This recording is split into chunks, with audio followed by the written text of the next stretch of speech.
네, 안녕하세요. 위닝스탁입니다. 자, 8월 21일 월요일 오전 11시입니다. 음, 먼저 주말 사이에 이제 중요했던 것이 중국 정부에서 이번 헝다 그다음에 부동산 업체들 그 사태를 좀 진정시키겠다. 뭐 이런 스탠스를 보였습니다. 어, 그리고 좀 전에 이제 인민은행에서 이 금리도 인하를 하고요.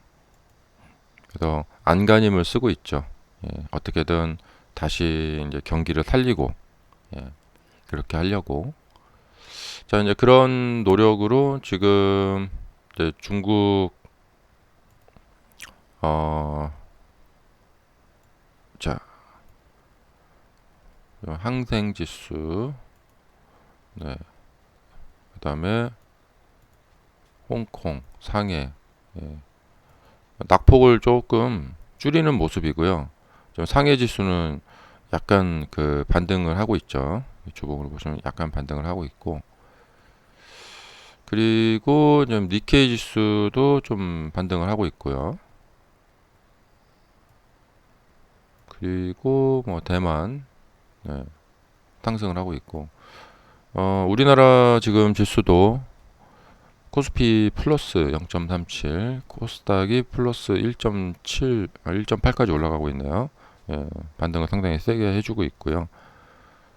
종목, 뭐 상위 종목들 보면은 이제 에코프로비엠 반등을 하고 있고, 에코프로도 반등을 하고 있고요. 이렇게 뾰족하게 생긴 하나의 이런 봉은 좀 고점이라고 보기 좀 어려워요. 그래서 이쪽에서 더 테스트를 해야 돼요.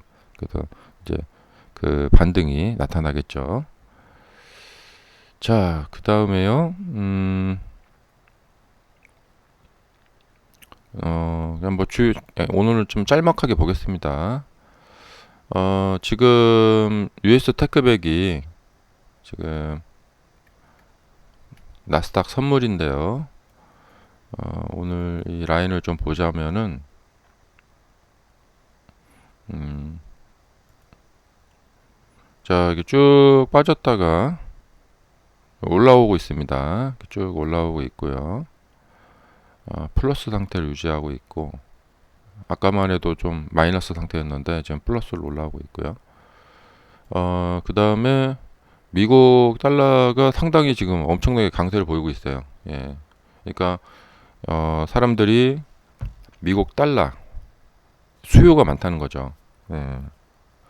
이제 우리나라 같은 경우에 이제 원화를 팔고 그래서 지금 원화 환율이 1340원도 뚫고 1341원이 됐습니다. 그러니까 지금 원화를 팔고 달러로 환전을 한다. 그래서 달러의 수요가 많다. 왜 그런가? 달러를 가지고 뭔가를 사야겠다. 미국 주식을 사야겠죠. 예. 그 다음에 이제 미국 채권 가격이 지금 엄청나게 싸져갖고 이자를 많이 주니까 지금 보세요. 그래서 오늘 저녁에도 이 채권 가격이 좀 심상치가 않을 것 같다는 생각이 듭니다. 채권 가격이 지금 고공행진을 펼치고 있는데요.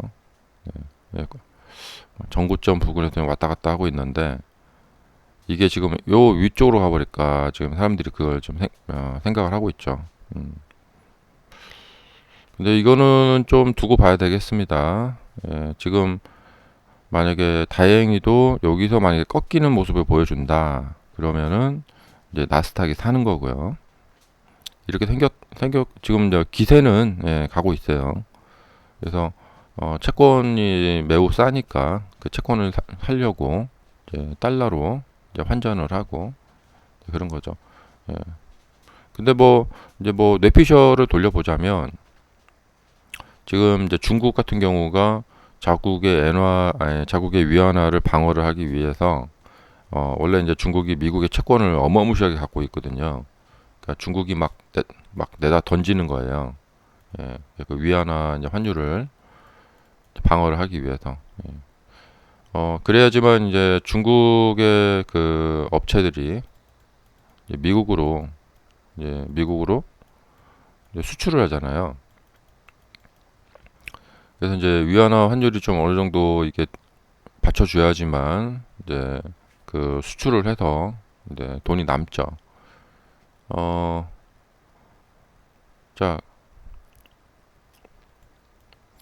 그렇기 때문에 중국이 이제 막 내다 던지는 거예요. 채권 가격이 막 떨어지고 그러면 이제 나머지 사람들이 이제 우리나라를 비롯해서 뭐 일본도 그렇겠지만 막 가서 막 이제 바닥을 막 줍는 거죠. 예. 그럼 이제 자국의 화폐인 원화와 엔화를 막 팔아가지고 달러로 막 환전하니까 막 달러 수요가 이렇게 올라가는 거죠.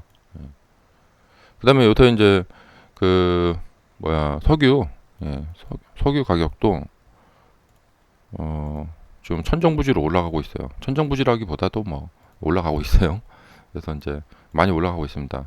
요새 주유소 가셔보시면은 휘발유나 경유 가격이 이거 좀 심상치 않은데 그래서 지금 보시면 81.34달러까지 올라오고 있는데 이 차트를 보시면은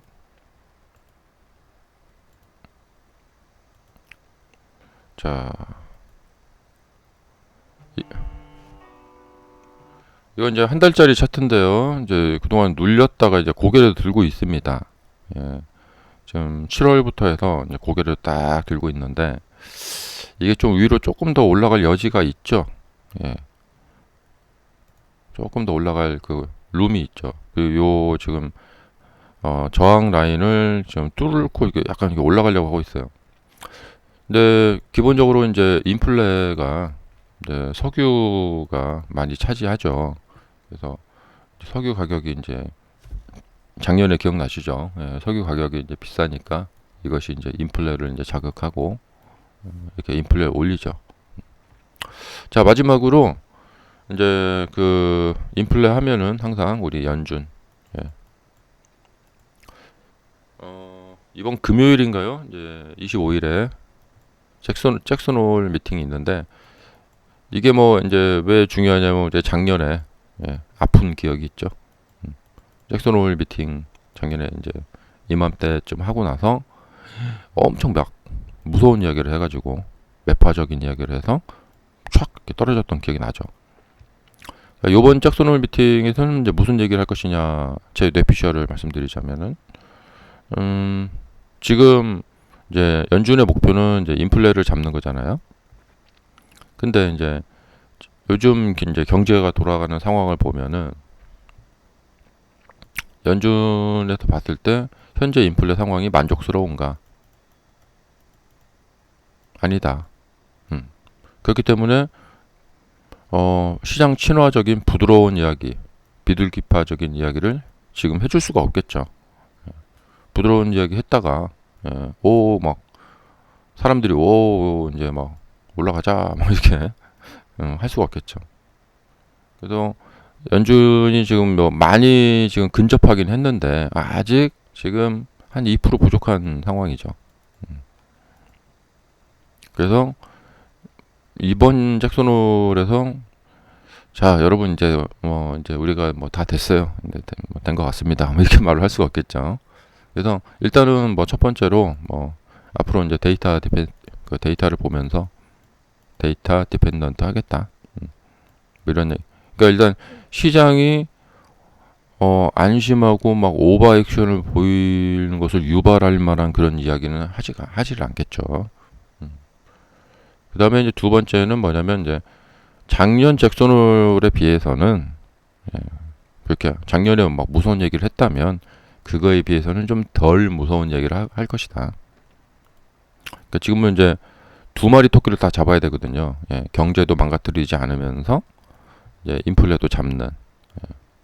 만약에 요번에 이제 연준이 이 금리 운전 드라이브를 잘못해가지고 재작년에는 그렇게 사람들이 야 지금 인플레 높으니까 빨리 이제 금리 인상 이제 시작해야 돼. 연준이 이거 무슨 말이야? 아직 괜찮아 하고 했다가 연준의 오판 이 욕을 엄청나게 이제 먹었죠. 그러니까 이제 이 드라이브를 잘해야 되거든요. 뭐 연준 뭐 나름대로 생각이 있겠죠. 근데 이번에 이제 그 연준이 이제 경기를 이번에도 만약에 이제 사람들이 야, 여기도 금리 더 올리면 경기 저기 무너지니까 좀 이제 금리 인상하는 거 중단해야 돼. 이렇게 말을 하는데 그 말을 또 무시하고 아니야, 우리는 그냥 금리 막 올릴 거야. 아직 괜찮아 하면서 막 네, 그랬다가 이제 경기가 이제 나빠지면은 다 연준 때문이야 하면서 막 이 비난의 화살이 다 이쪽으로 가겠죠. 얘네들 때문이야 하면서. 그러니까 연준이 이런 이제 욕을 얻어먹는 것을 이제 신경을 쓰느냐 안 쓰느냐 이제 그런 것을 이제 연준의 어떤 성명서나 이제 그 어떤 연준의 태도를 우리가 쭉 지켜보면서 대체 연준이라는 사람들은 무슨 생각을 하고 있을까? 어떤 집단인가? 또 파월 의장은 어떤 사람인가? 그것을 이제 쭉 지켜봐 왔죠. 지켜봐 오면서 이제 제가 이제 23년간 주식하면서 좀 약간 좀 차이가 뭐냐면 과거의 연준은 이제 한 번 올리기 시작하면 계속 올리고요. 한 번 내리기 시작하면 계속 내렸어요. 그랬던 적이 많았던 걸로 기억이 나는데 지금의 연준은 파월 의장은 올렸다가 멈췄다가 올렸다가 이렇게 멈췄다가 막 이러거든요. 예. 근데 올렸다가 내리진 않아요. 예. 연준이라는 기관은. 그러니까 이렇게 하다가 언젠가 내리기 시작하면 내렸다가 멈췄다가 막 이럴 것 같고 어쨌든 방향은 한 방향으로 딱 이제 잡아요. 연준은.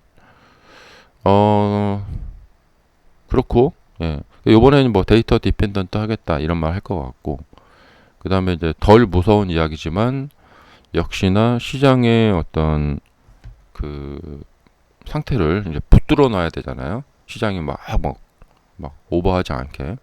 그래서 그걸 붙들어 놓기 위해서 그래도 여러분 방심하지 마세요. 우리가 막 금리 막 또 올릴지 몰라요. 이렇게 그런 말을 하겠죠. 아마 비슷하게들 다들 그렇게 예상들을 하고 계실 거라고 생각이 돼요. 그 다음에 이번 잭슨 홀 미팅은 이제 9월 연준 회의 이전에 이제 있는 건데 이제 요 이야기들을 통해서 9월 달이 이제 어떻게 되겠다 이런 전망이 나오겠죠. 제 예상에는 뭐 데이터 디펜던트 그다음에 좀 무서운 얘기 조금 무서운 얘기를 하지만 아주 무서운 얘기는 하지 않을 것 같다. 하지만 여러분 방심하지 마세요. 우리가 갑자기 막 무섭게 돌변할지도 몰라요. 경제 상황이 막 이상하게 간다면 우리가 막 무섭게 돌변할지 모릅니다. 막 금리 뭐 7%도 좋고 막 8%도 막 우리는 어느 이상 올려야 된다. 뭐 그런 건 없다. 이렇게 연준이 이제 항상 하는 그런 거 그런 이야기를 할 것 같아요. 그리고 이제 시장은 지금 뭐냐면 세게 가기도 그렇고 내가 조정 좀 했는데 여기서 또 막 이제 여기서부터 막 세게 내려가자. 그러니까 이제 주가라는 것은 각도가 있잖아요. 이렇게 내려오다가 탁 이렇게 가자 하기도 좀 그래요. 왜냐면 무슨 뭐 전쟁 난 것도 아니고 무슨 뭐 리먼 브로더스 사태처럼 그런 사태가 벌어진 것도 아니고 그래서 시장은 어떤 형태를 보일 것 같냐면 이제 이렇게 내려오다가 차츰 이렇게 하락 각도가 이렇게 둔화되는 이런 모습을 보일 것 같아요. 바로 피벗을 할지는 모르겠습니다. 근데 지수가 이렇게 둔화를 보인다면은 그 상황에서 빅테크의 전망은 좋아요. 빅테크는 먼저 좀 이렇게 움직이는 경향이 있기 때문에. 그래서 지금 나스닥 상태를 한번 보자면, 자, 나스닥이 이평선 가운데까지 지금 많이 조정을 했습니다. 예. 밑에 룸이 조금 있는데 그래도 뭐 조정을 그래도 웬만큼 한 상태예요. 그래도 여기서부터는 조금 반등을 해도 뭐 상관이 없겠죠. 예.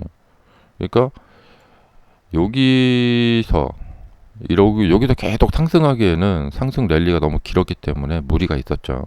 근데 이제는 그래도 좀 어느 정도 내려왔기 때문에 여기서부터는 좀 이렇게 둥그렇게 좀 옆으로 간다거나 그래서 조금 이렇게 이제 오락가락 한다거나. 근데 이제 이 상태에서 이제 여기서처럼 막 이런 급등 생각하기에는 조금 무리가 있고요. 예, 여기서부터는 약간 좀 이렇게 이제 막 서로만 이제 막 눈치 보기죠, 눈치 보기. 그래서 이번 주는 굉장한 눈치 보기 장이 연출될 것 같다 생각이 듭니다.